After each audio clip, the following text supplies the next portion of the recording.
Quiero hablar acerca de un tema que he titulado El Evangelio más que una religión, un decreto judicial divino.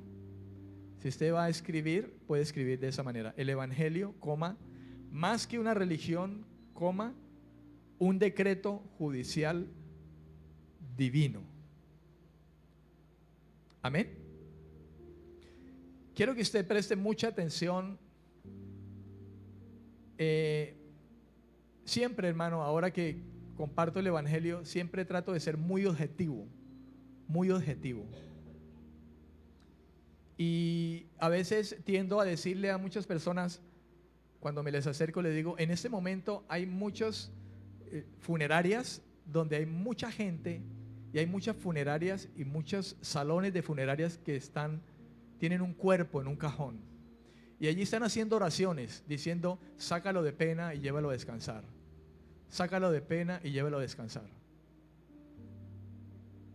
Pero esas personas debieron haber escuchado este mensaje antes de que llegaran a estar en medio de esas 6 tablas. Porque hay una realidad, yo acostumbro a decirle a las personas eso: hay una realidad que es común entre usted y yo, y para muchos no es importante, le restan importancia y viven la vida por vivirla, viven la vida loca. O como decía esa cantante de música de salsa, la vida es un carnaval, pero olvidan que un día van a morir. Primero, y van a morir por causa de algo que también obviamos y no tomamos muy en serio, no le prestamos la mayor atención. Se llama el pecado y la muerte. Esas 2 cosas. Y que después de eso vamos a estar delante del Señor, dando cuentas, para luego pasar a una eternidad que no vamos a definir nosotros, sino Dios mismo lo va a definir ese día, pero que se puede resolver desde ahora si atendemos a este mensaje.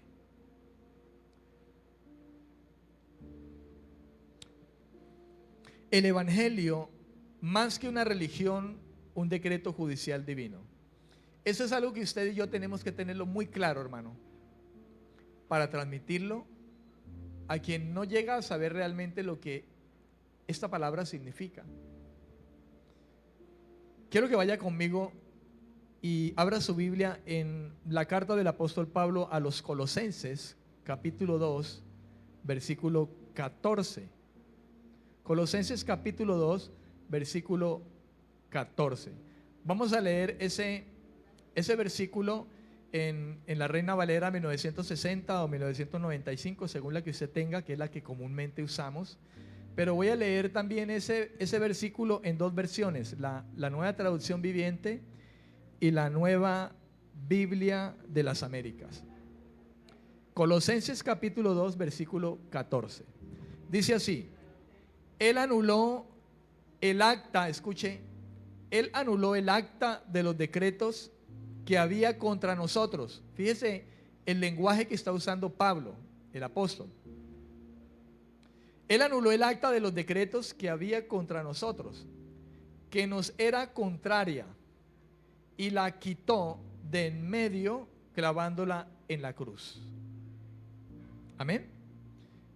En la Nueva Traducción Viviente dice de la siguiente manera: Él anuló el acta con los cargos que había contra nosotros y la eliminó clavándola en la cruz.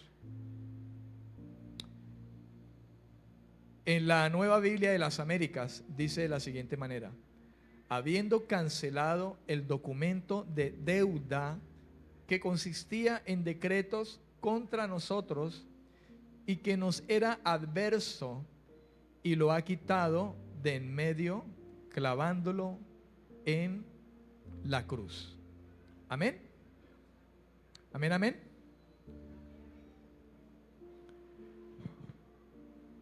Hermanos, según la Biblia,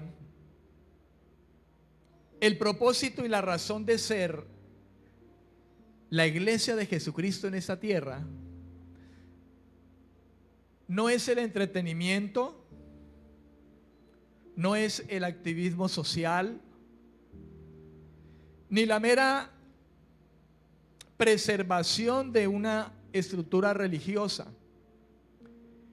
Ese no es realmente el propósito por el cual existe hoy día, desde que Cristo la inaugura, la iglesia en esta tierra.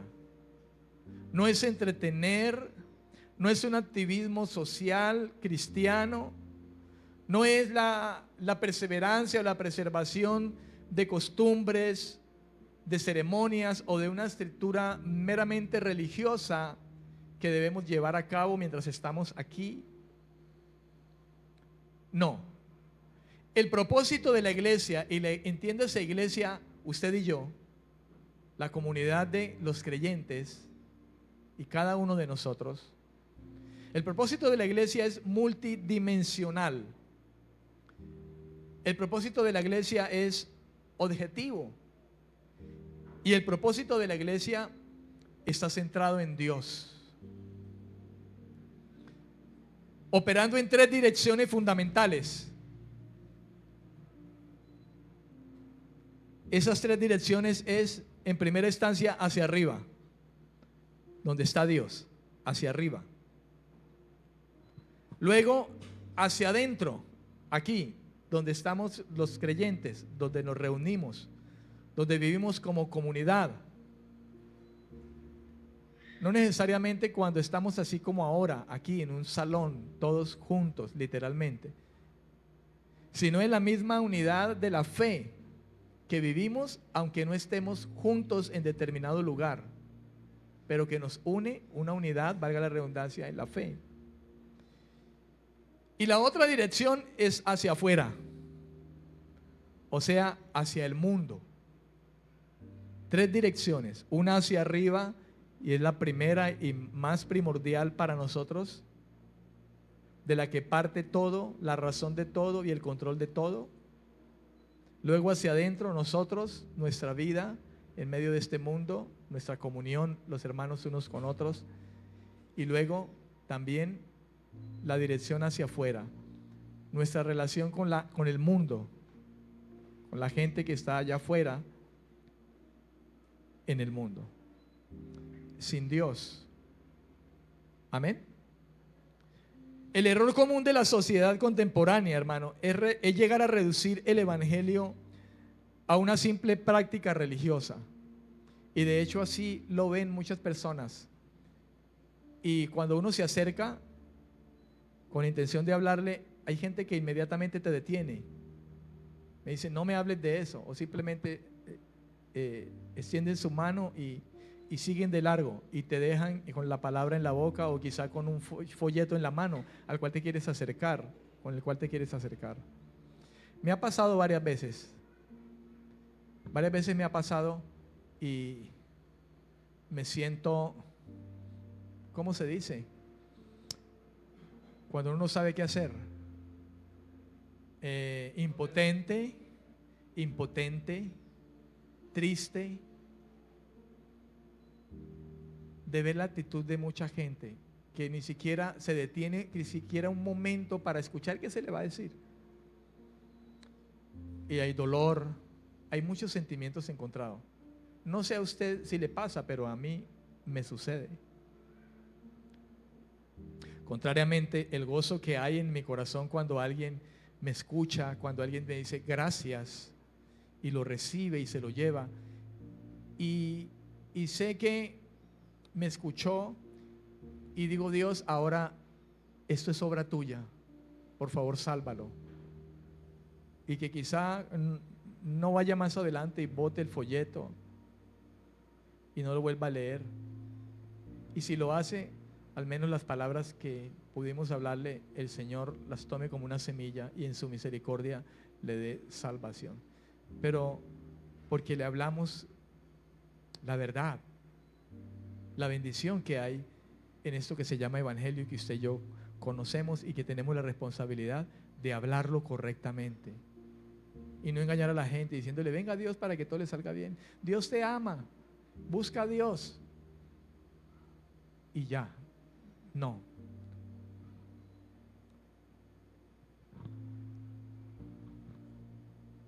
Un mero código moral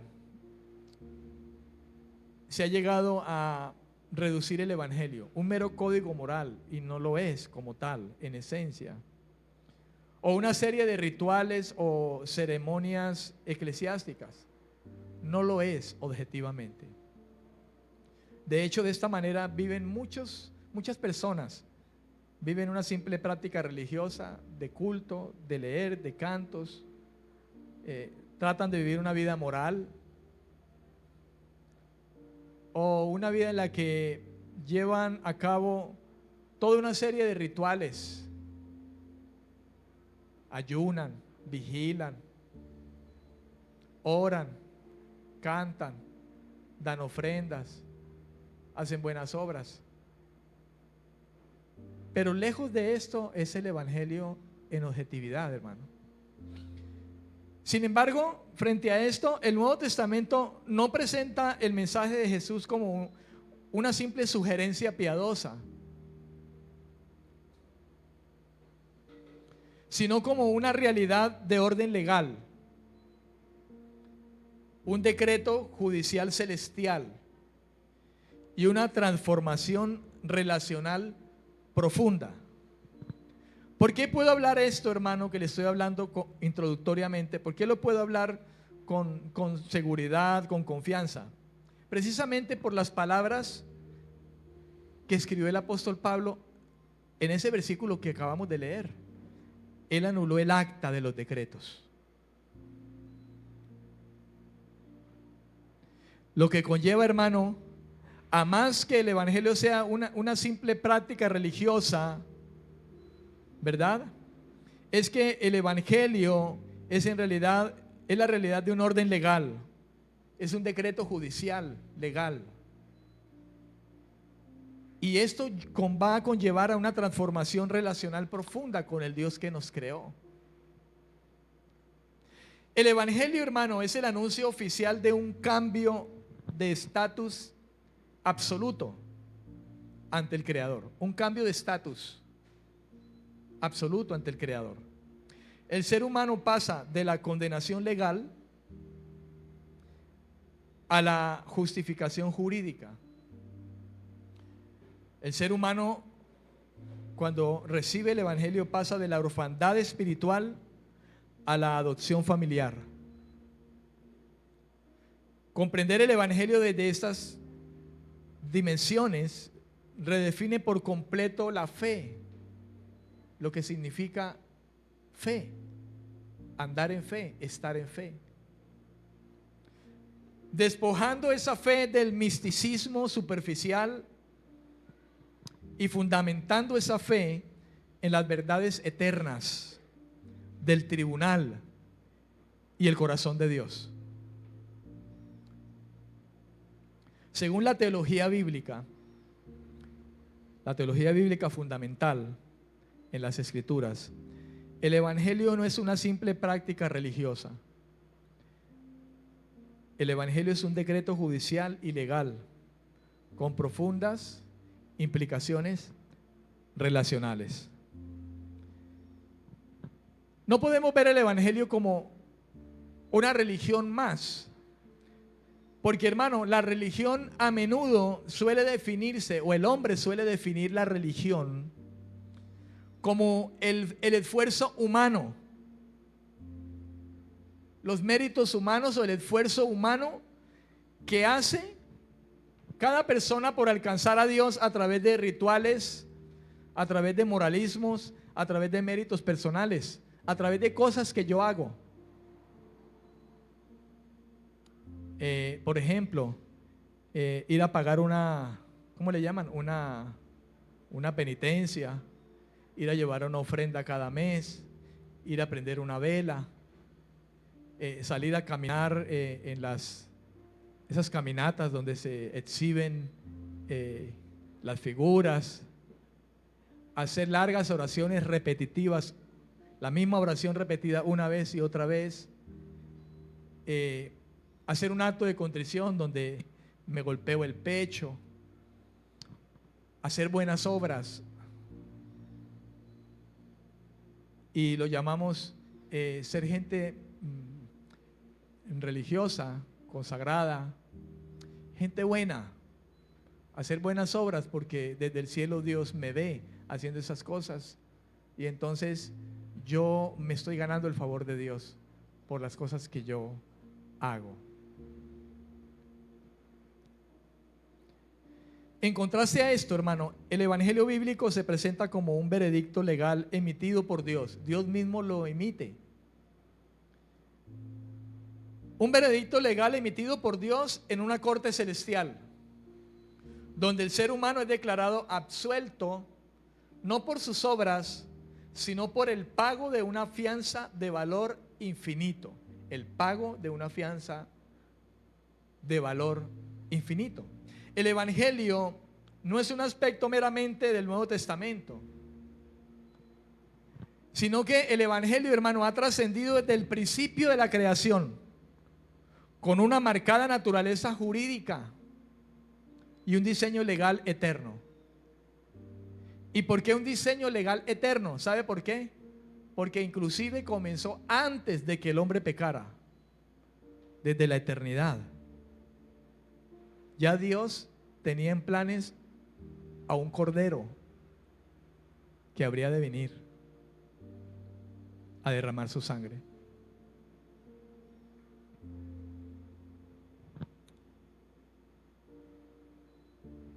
Hay una palabra en el latín, es la palabra religare, religare, que es la palabra en el latín que nos da a conocer esa palabra que usted y yo normalmente usamos, religión, religare. Y la palabra religare tiene relación con volver a ligar, volver a juntar, volver a acercar. Es una palabra que hasta el sol de hoy el hombre la usa pensando meramente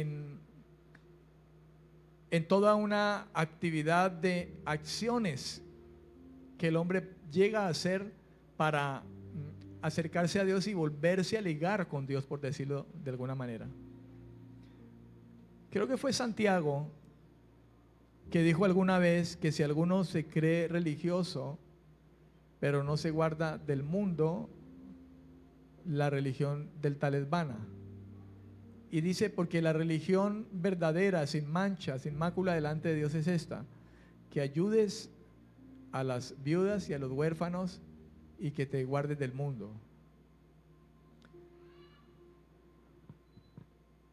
Normalmente uno le dice a muchas personas que el evangelio no es religión como tal, y no lo es, quizá pensando en la perspectiva que el hombre tiene acerca de esa palabra, religión. Porque la perspectiva del hombre con respecto a esa palabra es meramente por las ceremonias, las obras, los méritos propios. Creo que de alguna manera Santiago estaba exhortando a los creyentes acerca de esto, de llevar una fe supuestamente, de hecho también les habló de una fe sin obras, y de vivir una vida que para ellos era una vida que les acercaba a Dios, su religión, pero una vida simplemente fundamentada en sacrificios, con ofrendas, con cumplir con fiestas, las fiestas judías, con las costumbres de lavarse las manos para no contaminarse, todas esas cosas que quizá todavía existía. La práctica quizá de la misma circuncisión que todavía estaba presente cuando Santiago estaba escribiendo estas palabras. Y Santiago le dijo, si alguno se cree religioso pero no guarda su lengua, y de la abundancia del corazón habla la boca, es lo que había en el corazón, esa religión no vale para nada, no te va a ligar a Dios. Entonces Santiago usa esa misma palabra diciendo que lo único que nos va a unir a Dios, nos va a ligar de nuevo al Señor, es el hecho, hermano, de que nosotros ya no vivamos la vida del mundo, o sea, estemos apartados por el Señor y que amemos al prójimo. Ahí habla de huérfanos y viudas, pero de manera general, lo que quizá Santiago está hablando no solamente es con respecto a estas dos personas, estas dos clases de personas vulnerables del tiempo y que todavía hasta este tiempo lo son. No solamente referirse a esas dos personas, sino a todo aquel que es llamado nuestro prójimo, amar al prójimo y guardarnos del pecado que hay en este mundo, de la vida mundana, de la vida que vive apartada y en hostilidad con Dios. Si nosotros miramos el Evangelio tiene que ver más con eso. Amén. Más con eso que dice Santiago. Una fe práctica, una fe en Cristo, pero no una fe muerta, sino una fe viva que representa una fe práctica, que es la que nos lleva a vivir para Dios y no para este mundo. Vivir en Dios y no vivir conforme a este mundo, y amar al prójimo. Amar a Dios, el mandamiento más grande, y amar al prójimo, el segundo mandamiento.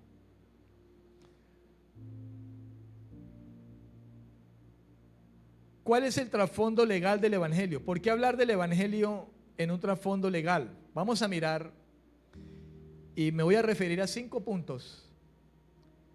Usted puede colocar ahí un título si usted desea. El trasfondo legal del Evangelio.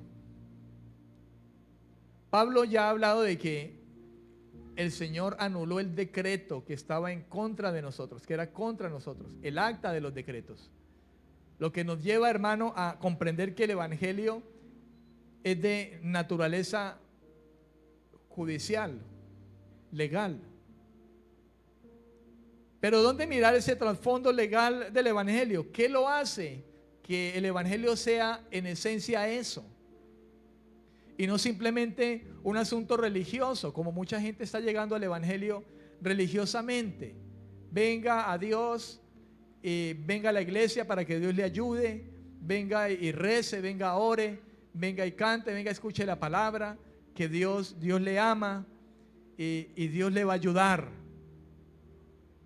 Y mucha gente está en las congregaciones ocupando muchos lugares, muchas sillas, sin conocer realmente el Evangelio, sin entender realmente cuál es la cuestión con Dios como pecador, sin haber nacido de nuevo realmente, y que después de haber nacido de nuevo tener la esperanza segura, conforme a las palabras de Cristo que dijo un día, que el que no nace de nuevo no puede ver el reino de Dios, no lo podrá ver. Comenzando a ver el reino de Dios aquí en esta misma tierra, el reino de Dios reinando en nosotros, pero también con la esperanza eterna de verle un día tal cual allá en la presencia de Dios. Entonces, hermano, para comprender por qué el Evangelio es esencialmente jurídico, se debe analizar los siguientes componentes legales presentes en la Biblia. Y principalmente cuando se trata de la teología del Nuevo Testamento. Principalmente. O sea, este componente legal está presente en toda la Biblia, pero en el Nuevo Testamento se hace mucho más evidente. Mucho más evidente. Ok, número 1, el primer aspecto o componente por el cual nosotros podemos mirar el Evangelio, hermano, como bajo un trasfondo legal, así como lo podemos entender en las palabras del apóstol Pablo ahí en el capítulo 1 de Colosenses, capítulo 2 de Colosenses, ¿verdad? Número 1, el hombre es culpable de pecado. El hombre es culpable de pecado. El hombre es culpable de pecado. ¿Qué es pecado? La palabra pecado significa errar. En el griego, La palabra pecado significa errar al blanco. Errar al blanco es llegar a cometer una falta frente a algo que yo debo hacer objetivamente. Un ejemplo, hay un código penal, artículos, leyes, y yo me debo sujetar a esas leyes. Cuando yo erro al blanco de esas leyes, ¿verdad? Entonces yo peco. Estoy hablando humanamente. Cuando yo erro frente a ese código de leyes, a mí me llevan preso y a mí me condenan a la cárcel. Y hay diferentes tipos de condena de acuerdo a los delitos que yo haya cometido. ¿Por qué me llevan? Porque yo pequé, porque yo erré al blanco. Y el blanco es ese código.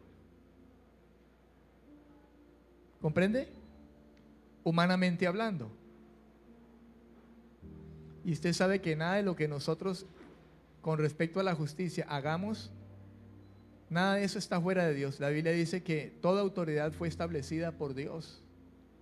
Romanos 13. Y Dios le ha dado autoridad para que ponga orden, justicia y lleve la espada y castigue el que hace lo malo. Pero el que hace lo bueno, pues no tiene por qué temer. Pero si hace lo malo, no en vano lleva la espada, dice Romanos 13. Hermano, todo ser humano sin excepción es culpable delante de Dios. La Biblia dice, por cuanto todos pecamos, todos.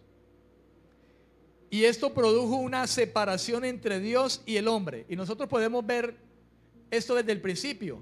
El hombre es puesto en el Edén, allí está tranquilo, disfrutando de la presencia de Dios. Es tentado, cae en pecado, se esconde cuando Dios va a buscarlo.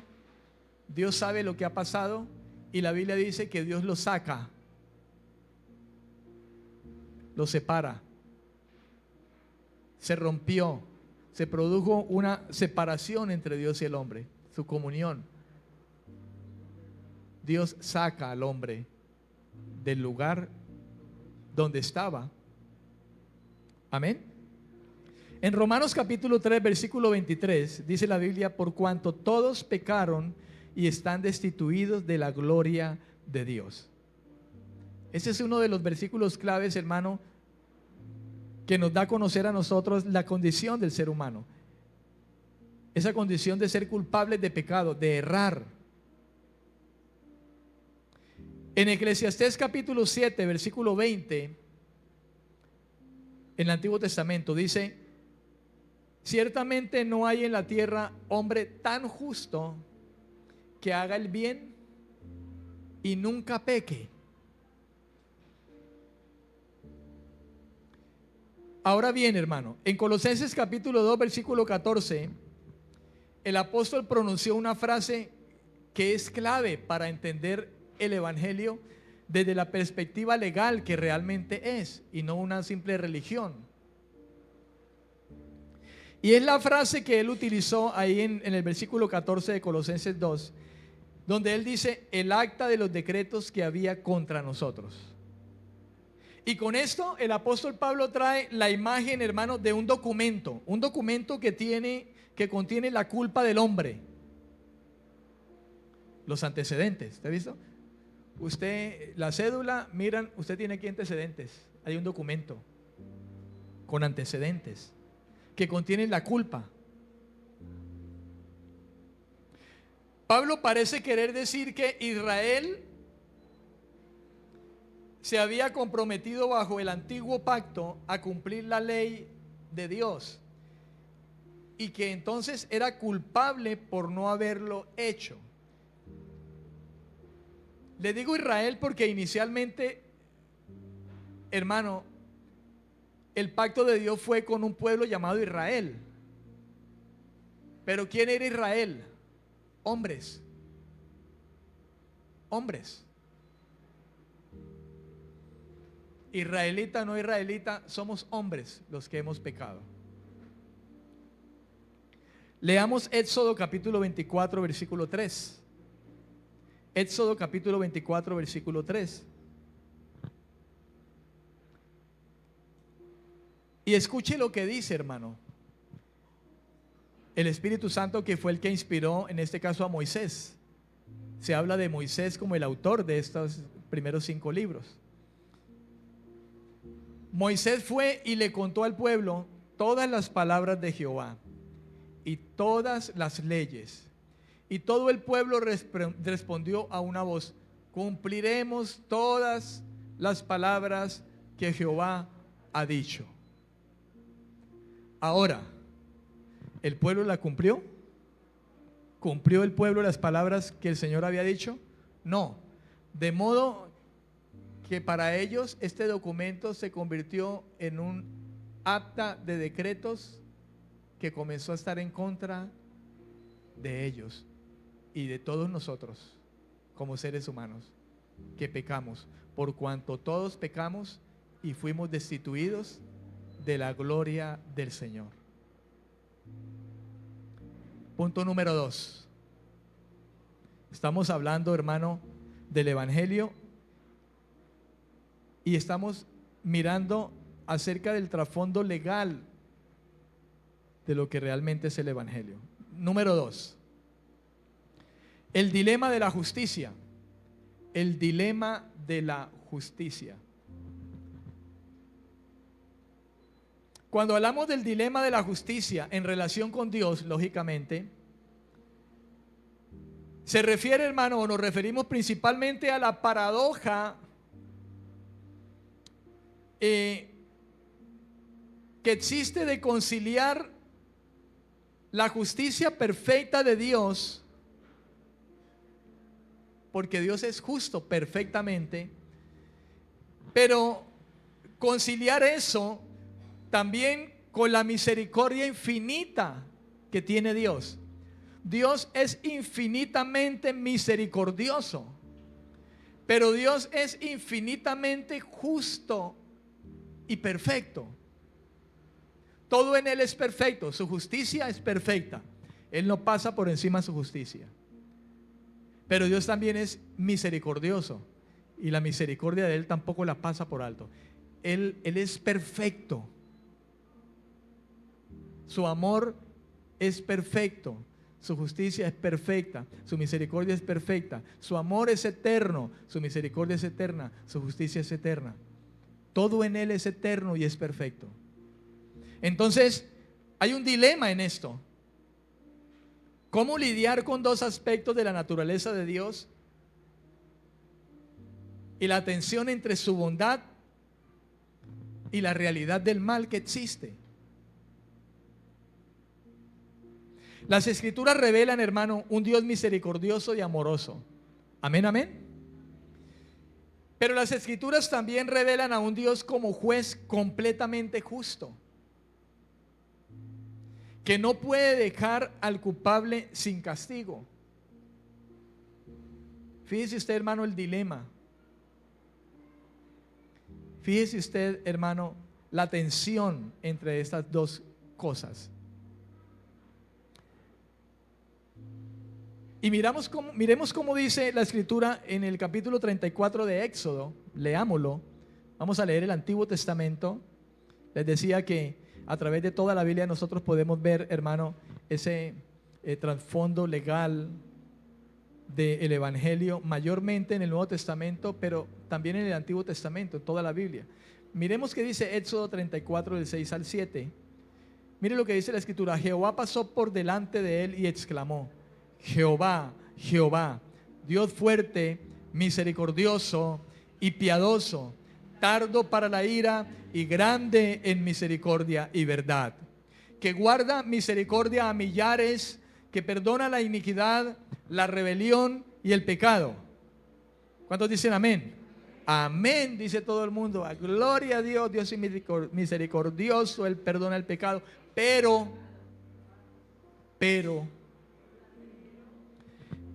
que de ninguna manera, de ningún modo, tendrá por inocente al malvado, que castiga la maldad de los padres en los hijos y en los hijos de los hijos hasta la tercera y cuarta generación. Y resalto esto, hermano, pero que de ningún modo, de ninguna manera tendrá por inocente al malvado. Y ahí está la paradoja de muchos. Ahí está, hermano, el dilema para muchos. Dice la Escritura, misericordioso, tardo para la ira, grande en misericordia y verdad, guarda misericordia a millares, perdona la iniquidad, la rebelión, el pecado, pero de ninguna manera tendrá por inocente al culpable.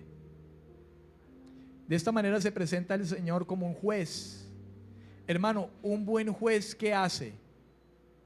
Un buen juez no se deja transar, no se deja comprar, no tiene favoritismos. Un buen juez dicta justicia. ¿Amén o no amén? Pero note, este juez es misericordioso, es inmensamente misericordioso también, compasivo, perdonador. Pero cuidado, no se aproveche de un buen juez que obre de esa manera para querer sobornarlo. El buen juez no es sobornable, va a cumplir la justicia. Amén. Hermano, violar su ley moral, la ley de Dios, lo que conocemos nosotros como pecado, exige una sanción legal. Y esa sanción legal, el mismo Señor la dictó en el principio, cuando el hombre pecó. Esa sanción legal se denomina la muerte. La muerte. El día que comieres de ese árbol, morirás.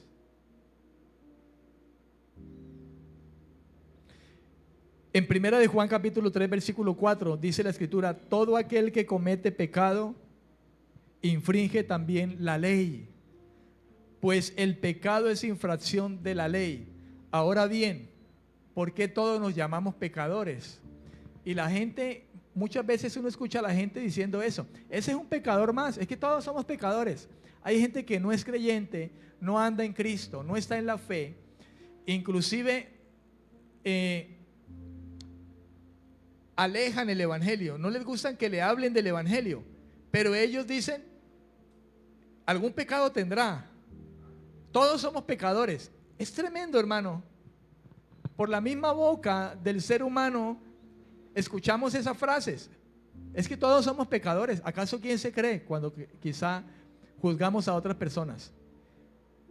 Y es que, hermano, el ser humano se llama pecador precisamente porque es un violador de la ley de Dios constante. Por eso nos llamamos pecadores. Todo aquel que comete pecado infringe la ley, porque el pecado es infracción de la ley. ¿Por qué nos llamamos pecadores? ¿Por qué soy un pecador? Porque soy un infractor de la ley de Dios. Soy un infractor. En Romanos 6:23, la parte A, el apóstol Pablo dijo acerca de esto, porque la paga del pecado es muerte. La paga del pecado es muerte. La muerte, hermano, es claramente la muerte eterna. Cuando Pablo habla aquí de que la paga del pecado es muerte, en relación con la segunda parte de ese versículo que dice, pero la dádiva de Dios es vida eterna en Cristo Jesús, sin lugar a dudas, Pablo allí se está refiriendo con la palabra muerte, hermano, a lo que se denomina muerte eterna. Y aunque quizá la palabra muerte eterna, la frase muerte eterna como tal no se encuentra en la Biblia sí habla de la segunda muerte y del lago de fuego en el cual perecerán todos los que no aceptaron la gracia de Dios, de los que rechazaron la bondad de Dios. En 2 Tesalonicenses capítulo 1 versículo 9, 2 de Tesalonicenses, vaya allá por favor, capítulo 1 versículo 9, el apóstol Pablo precisamente refiriéndose a este tema, hermano, a la muerte como claramente la muerte eterna, 2 Tesalonicenses 1:9, le dije, ¿verdad? Dice la escritura, vamos a leerlo desde el versículo 6, dice, porque es justo delante de Dios pagar con tribulación a los que os atribulan, y a vosotros que sois atribulados, daros reposo con nosotros, cuando se manifieste el Señor Jesús desde el cielo, con los ángeles de su poder, en llama de fuego, para dar retribución a los que no conocieron a Dios, ni obedecen al evangelio de nuestro Señor Jesucristo, los cuales sufrirán pena de eterna perdición, excluidos de la presencia del Señor y de la gloria de su poder. Eso, sin más, hermano, está hablando de la condenación eterna, está hablando del infierno, está hablando del lago de fuego para aquellos que no aceptaron la gracia del Señor. A menudo la frase muerte eterna, como les decía ahora, hermano, como tal no aparece allí en el Nuevo Testamento.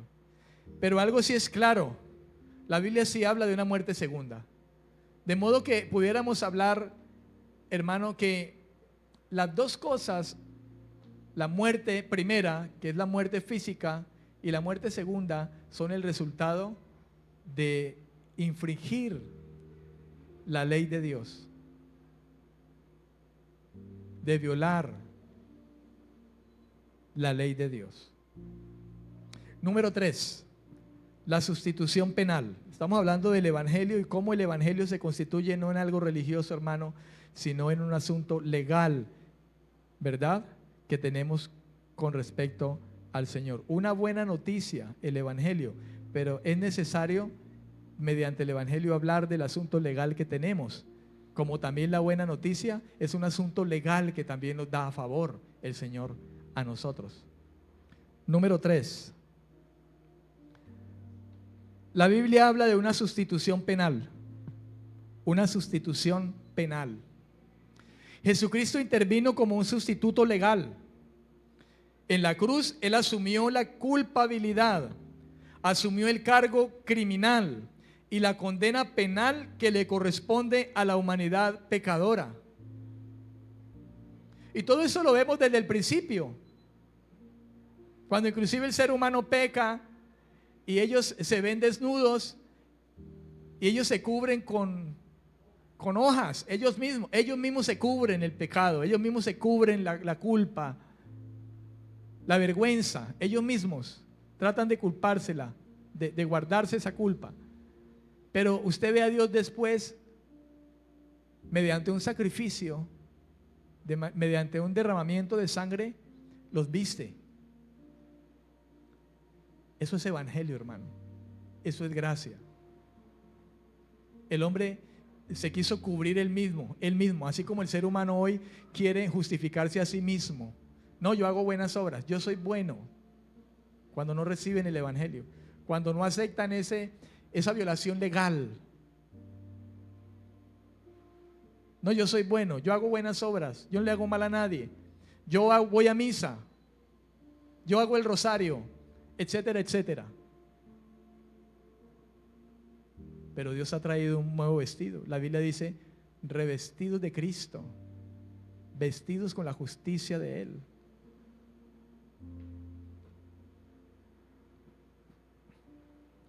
Romanos 5:8 nos deja ver claro, hermano, este aspecto legal de sustitución. Romanos 5:8 dice, pero Dios muestra su amor para con nosotros en que siendo aún pecadores, o sea, gente que ha violado la ley y la viola constantemente, Cristo murió por nosotros. Pablo utiliza el tiempo presente del verbo mostrar, pero Dios muestra su amor. Fíjense que él ni siquiera dice mostró. Él habla aquí, hermano, utilizando un verbo en tiempo presente. El verbo mostrar. ¿Por qué, hermano? Porque Dios, aunque la crucifixión ya sea en tiempo pasado, Él murió en tiempo pasado, todavía en la actualidad, hermano, por este hecho, muestra lo grande que es su amor. Dios muestra su amor para con nosotros, que siendo aún pecadores, Cristo murió por nosotros. porque hasta el sol de hoy, hermano, el favor de la cruz está presente, la muerte de Cristo está presente, la sangre del Cordero está presente. Si alguien quiere tildar a Dios de que no ama, de que no está amando, hermano, no es así, porque la gracia de Cristo, de su cruz, de su muerte sigue vigente, aunque Él está sentado ahora a la diestra del Padre, como dice la Escritura. Amén. Y es por eso que el pecador al que se le predica este evangelio se le dice: Él fue crucificado en esa cruz por ti y por mí. Ese amor sigue presente. Ahora, si lo aceptas, si ves a Cristo crucificado por ti allí, si te arrepientes de tus pecados, esa sangre te limpia. Él se crucificó ahí por ti y por mí.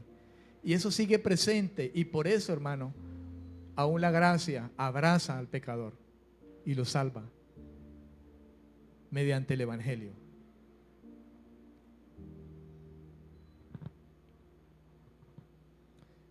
Punto número 4. La justificación.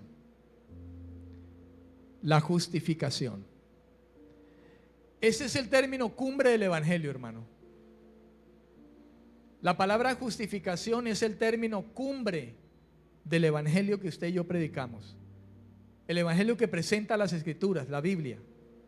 No como un simple mensaje religioso, sino como un mensaje de derecho legal.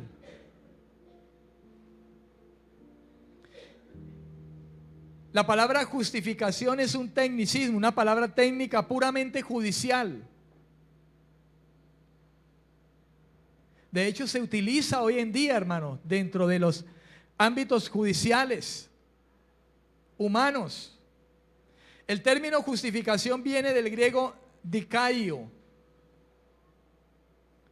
lo cual, hablar de justificación, dikaio, cuando el apóstol Pablo utiliza este término en griego, dikaio, justificación, no significa hacer a alguien bueno. Que Dios justifique al pecador por medio del evangelio, por medio de la gracia del evangelio, no significa que Dios hace al pecador alguien bueno, usted y yo, o cualquiera. No. ¿Sabe qué significa justificación, hermano? Significa que el Señor lo declara legalmente justo. Legalmente justo. El que Dios justifique al pecador, a usted y a mí, no quiere decir que ahora nos hizo buenos. Bueno sigue siendo Dios siempre. Distinto a esto, lo que Dios está haciendo es declararnos legalmente justos. Legalmente, escuchó esa palabra, no religiosamente, no ceremonialmente, no, legalmente justos. Legalmente justo a alguien acusado en un tribunal. De hecho, la sentencia ya está dictada para el pecador: muerte. Amén. Romanos 5:1 en la Nueva Traducción Viviente dice: por lo tanto, ya que fuimos hechos justos a los ojos de Dios por medio de la fe, tenemos paz con Dios gracias a lo que Jesucristo nuestro Señor hizo por nosotros. Por lo tanto, ya que fuimos hechos justos, dice esta Nueva Traducción Viviente. La 1960 dice: justificados pues por la fe, dice la Reina Valera 1960. En la Nueva Traducción Viviente dice: ya que fuimos hechos justos a los ojos de Dios por medio de la fe. Hermano, a los ojos de Dios por medio de la fe, de la confianza que viene con respecto al evangelio, Dios nos ve justos. Quizá el mundo no lo vea. El mundo puede ver en nosotros todavía que no somos buenos, todavía cometemos errores, tenemos que pedir perdón. Inclusive la gente del mundo tenemos que decirle: perdóneme, vecino, por esto. Y el vecino nos va a decir: y eso que es que cristiano, y vea. Pero como no comprende que ser cristiano no significa ser perfecto, sino ser alguien declarado legalmente justo meramente por la inmensa misericordia de Dios. que llevó a cabo su justicia y Él supo cómo hacerlo. La gente no comprende eso y creen que ser evangélico, ser cristiano, significa ser perfecto.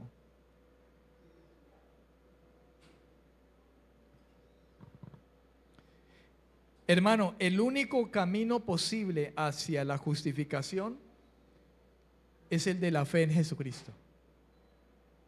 No hay otro camino. El único camino posible, no hay otra posibilidad. Para la justificación es el de la fe en Jesucristo. No hay otro. Esa fe, que es el término griego conocido por usted y por mí, que ya hemos hablado en algunas otras ocasiones, pistis, fe, y radica esencialmente, hermano, en confiar en la obra realizada por Cristo en su muerte en la cruz. Ese acto legal y jurídico que se estaba cumpliendo en la cruz. ¿Estamos de acuerdo, hermanos? ¿Qué le dictaron a Cristo para que lo crucificaran? Una sentencia legal, ¿verdad? ¿Quién era Poncio Pilato? Un gobernador. Él tenía el poder de poder, valga la redundancia, dejarlo ir libre o dictar sentencia. Cristo estaba cumpliendo una sentencia legal allí. Pero no era precisamente la sentencia dictada por Poncio Pilato, sino dictada por el mismo Padre, Dios el Padre, que puso nuestra culpa en Él. Y Él dijo, pon esa culpa en mí, cúlpame a mí, yo muero por ellos. Una sentencia legal. Amén, amén. ¿Está viendo usted, hermano, por qué precisamente nosotros no podemos predicar un evangelio distinto? Dios te ama. Busque a Dios. Venga a una oración de fe para que se convierta. Y pensar que una oración de fe que alguien haga ya se convirtió. No, hermano, la salvación es de Dios. El convertir a alguien es un acto de Dios y viene por la fe del evangelio. Nosotros tenemos que hablar el evangelio porque ese es el plan de Dios. Número 5. La doble imputación. La doble imputación. La palabra imputar significa asignar, acreditar o poner algo en la cuenta de alguien. ¿Escuchó eso? Imputar significa asignar. Yo le asigno esto a fulano de tal. Yo le acredito esto a fulano de tal. Yo le pongo esto en la cuenta suya. Eso es imputar. De modo que hablar de imputar o hablar de imputación describe el intercambio legal y espiritual que ocurre entre Jesucristo y el creyente en esa cruz. En esa cruz hubo una doble imputación. Dios toma todos los pecados de nosotros, las culpas y rebeliones de nosotros, y los pone en la cuenta de Jesús. El Señor le asignó mis pecados y sus pecados a Jesús.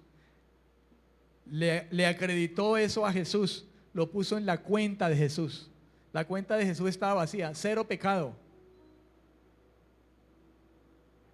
Pero el Señor imputó, acreditó, asignó esos pecados. Aunque Jesús nunca pecó, legalmente es tratado como el peor de los pecadores y recibe el castigo, la ira de Dios y la muerte en la cruz. Él, Cristo, paga la deuda de la justicia divina. La paga del pecado es ¿qué? Muerte. Él paga la deuda de la justicia divina. Dios toma la vida perfecta, Dios toma la obediencia y la santidad de Jesús y la pone en la cuenta del creyente. ¿Se da cuenta usted qué inmensa gracia, hermano? Eso es el Evangelio. Y eso tenemos que decírselo a la gente. Lo crea o no lo crea.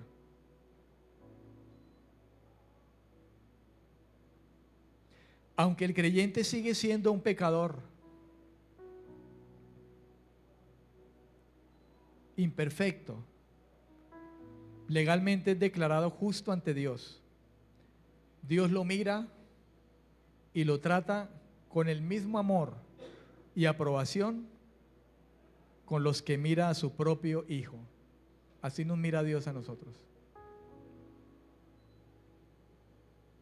Porque en nosotros no hay nada que haya tenido méritos para que Dios nos mire con misericordia y bondad. Solamente por los méritos de Cristo. Cristo se entregó, tomó toda nuestra culpa legal. Sobre Él fueron todos los antecedentes penales de nosotros. Pero resucita porque el pecado no estaba en Él. Él nunca cometió pecado, nunca hubo pecado en Él. Por eso la muerte no lo pudo retener. Y entonces Dios dice: ven, hijo, y dale esa justicia a este y a este.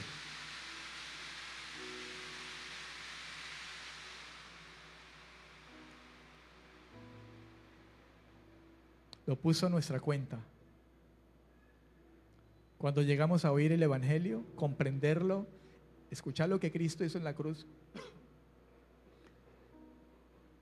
arrepentirnos, cambiar nuestra manera de pensar, no seguir pensando que somos buenos y que no pecamos y que estamos perdidos, y nos abrazamos a los pies de aquel que murió por nosotros. Cuando Dios ve eso, entonces dice: Señor, ahí te traspaso a tu cuenta.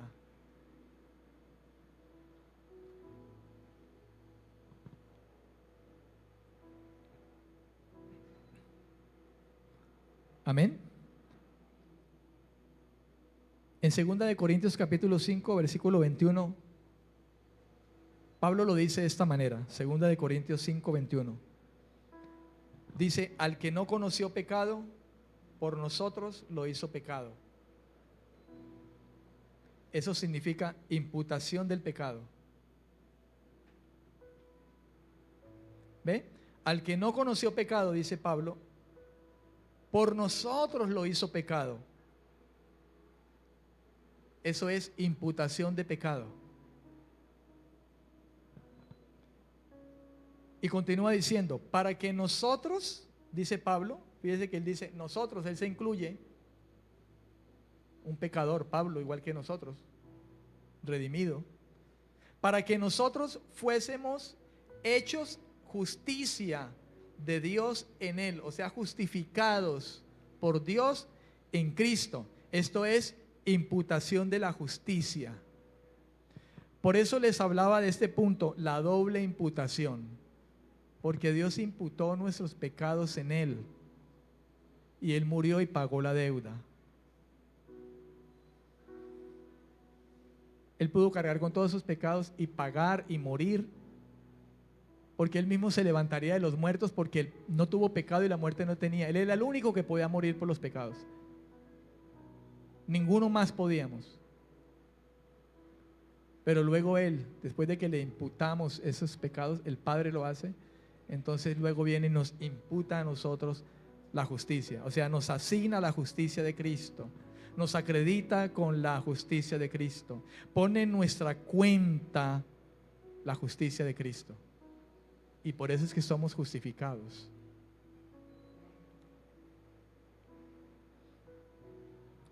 Amén. Coloque otro título allí. Ahora ya no es un punto, sino un título. El primer título era el trasfondo legal del Evangelio. Ahora coloque un título que diga el propósito de la estructura jurídica. El propósito de la estructura jurídica. Dese cuenta, hermano, que esto es un gran privilegio. Si usted mira el evangelio como simple religión y cultos y cantos y venga, ore y escuche un sermón y otro, y todo eso debemos hacerlo, lo hacemos porque eso nos nace. De hecho, Dios nos preparó para eso, cantar alabanzas por el mismo Espíritu. Somos llevados a eso, somos llevados a escuchar la palabra del Señor, somos llevados a orar. Hay una necesidad de orar, de ir a la palabra, es una necesidad. Pero hacemos todo eso, hermano, porque el asunto es un asunto legal. Si miras el evangelio simplemente como religión activa, no es eso. Estamos aquí por un acto legal que se cumplió en nosotros. Merecíamos la cárcel de Dios, el infierno, la cadena perpetua. Pero alguien pagó la multa. Es como si hubieras estado en la cárcel, te van a condenar.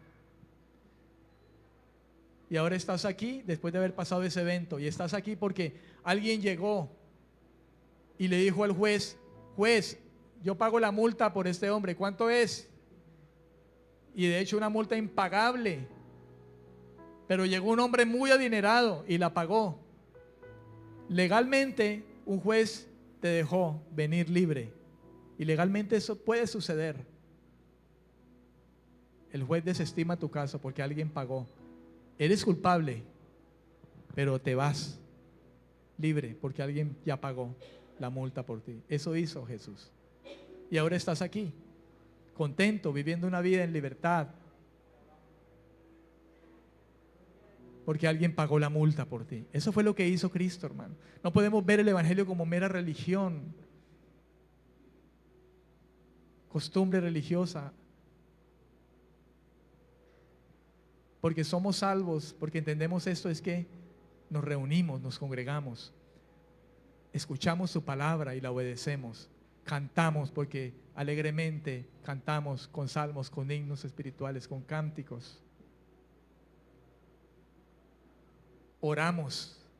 Por esa razón oramos, porque nos dio su Espíritu para que hagamos todas esas cosas. Y es un deleite ir y orar y decirle: Padre, aquí estoy. Dios, gracias por esto y esto. Porque algo sucedió dentro de nosotros. Porque Dios llevó a cabo eso a favor de nosotros en la persona de su Hijo. Y más allá de eso, nos dio el Espíritu Santo para que podamos vivir en este mundo, en esa dinámica, y poder contárselo a otros. Y poder vivir la justicia que Cristo vivió aquí también como hombre. No perfectamente como Él, porque todavía pecamos, pero sí cada vez adquiriendo más y más la imagen, más pareciéndonos un poco más, cada vez más a Cristo, como Él obró en esta tierra mientras fue un hombre como usted y como yo.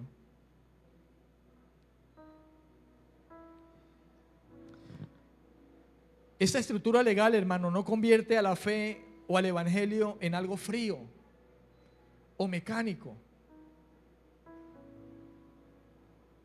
como muchos de pronto con el evangelio quieren ir a condenar a la gente.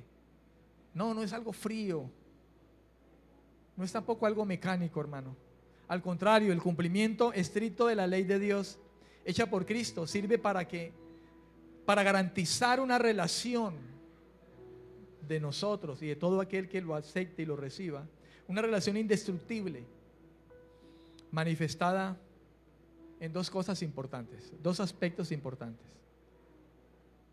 La primera, si usted está escribiendo, la primera, la seguridad jurídica. La seguridad jurídica. ¿Cuál es el propósito de la estructura jurídica? Que tengamos una seguridad jurídica. Al haberse pagado ya la condena, Cristo la pagó. El creyente ya no enfrenta doble enjuiciamiento, porque es como si usted y yo hubiésemos muerto en esa cruz con Cristo. Nosotros merecíamos morir. Cuando Cristo muere allí es como si hubiéramos muerto ya, hubiéramos pagado. No se paga dos veces por algo que ya, un delito que ya se hizo. Eso existe, ¿no es cierto? Esa ley ahora. No te pueden volver a condenar por algo que ya hiciste. Ya cumpliste una condena. Entonces, hermano, hay una seguridad en eso. Como ya Cristo pagó la condena, el creyente ya no enfrenta doble enjuiciamiento. La salvación es segura. porque la deuda ya quedó saldada por completo. O sea, el día que nosotros vayamos a la presencia de Dios nos va a llamar para juzgarnos, pero no nos va a juzgar para condenarnos, nos va a juzgar como hijos. Salvos, no para condenarnos, pero nos va a juzgar como hijos.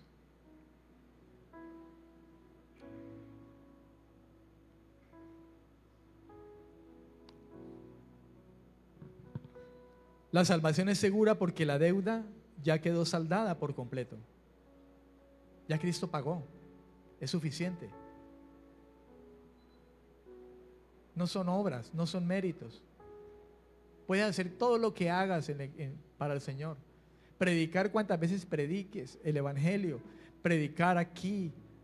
Servirle al Señor 24 horas al día. Todo lo que tú hagas, nada de eso va a llevar mérito de nuestra salvación. Lo único es la justicia que el Señor nos acreditó, nos puso, por la justicia de Cristo, porque, hermano, trajo a nosotros fe y arrepentimiento por su gracia, por medio del Evangelio.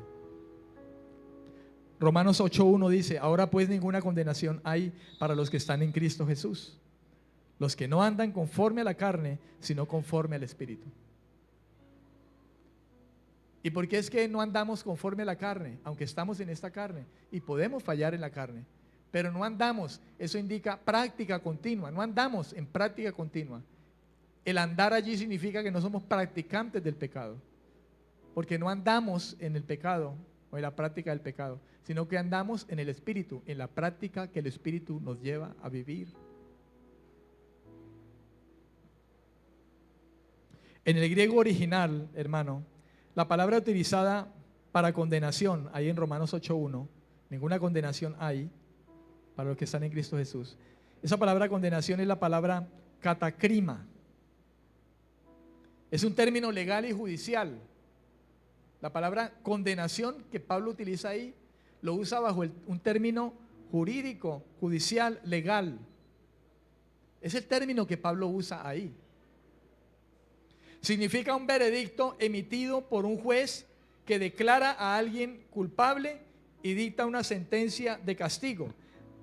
Él dice: no hay ninguna sentencia que te dicte culpable o una sentencia de castigo para los que están en Cristo Jesús. Por lo tanto, hermano, este versículo afirma que el tribunal divino, el tribunal de Cristo, el tribunal de Dios, ha cerrado el caso de manera definitiva para usted y para mí y para todo aquel que llegue por medio del Evangelio a Cristo. Ya su caso está cerrado. Caso cerrado. El verdadero creyente ha sido absuelto. Y no existe ninguna posibilidad de un nuevo juicio o revocación de la sentencia, porque la deuda ya fue pagada por Cristo. Ahora, ¿significa eso que entonces ya soy salvo, entonces me desordeno? No. De hecho, si llegara a hacerlo, alguien llegara a hacerlo de manera consciente, a lo mejor esta absolución no le ha llegado. En su cuenta no ha sido acreditada ninguna justicia de parte de Cristo a usted. Entonces tiene que asegurarse si realmente usted tiene el sello. Y para ir más allá, el Señor nos puso un sello: absuelto, sello. ¿Sabe cuál es ese sello? El Espíritu Santo, la garantía, el sello, las arras.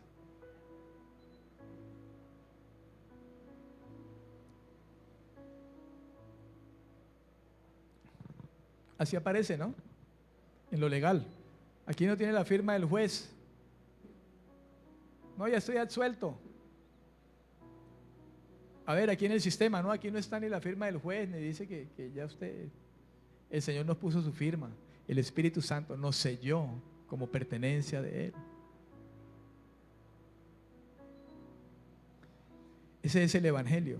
No es licencia para pecar, no, es gracia para que caminemos cada vez apartados de este mundo, agradando al Señor. Pero si alguno llega a fallar, pues la gracia es tan grande aún que dice que Él se sentó a la diestra del Padre y desde allí intercede por nosotros.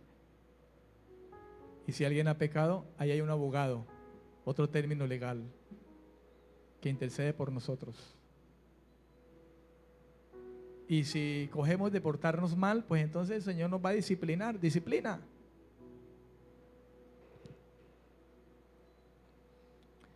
Y punto número 2, la adopción legal.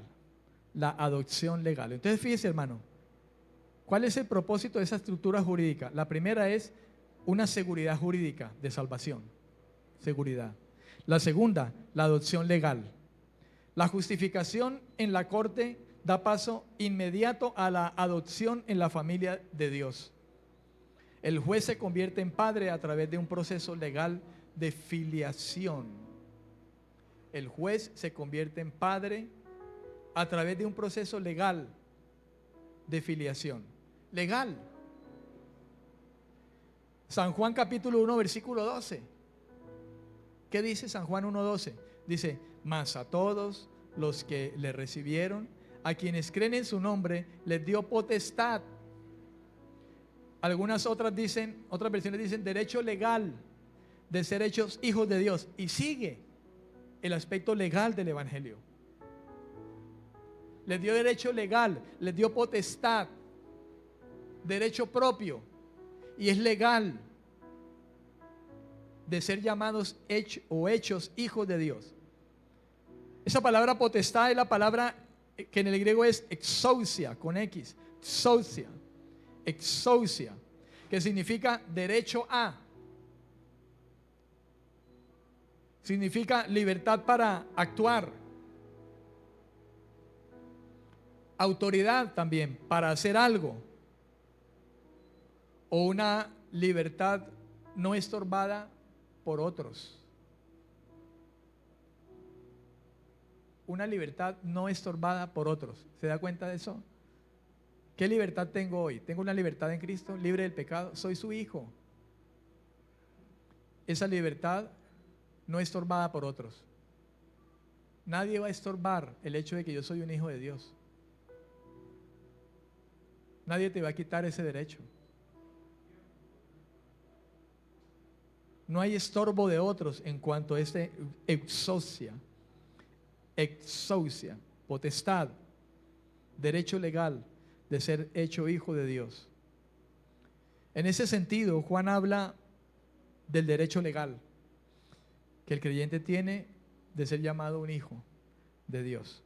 Ahora déjeme terminar con San Juan 1:12 en la Nueva Traducción Viviente. San Juan 1:12, Nueva Traducción Viviente, dice, pero a todos los que creyeron en Él y lo recibieron, les dio el derecho de llegar a ser hijos de Dios. Amén y amén. Amén, amén. Póngase sobre sus pies, hermano, en esta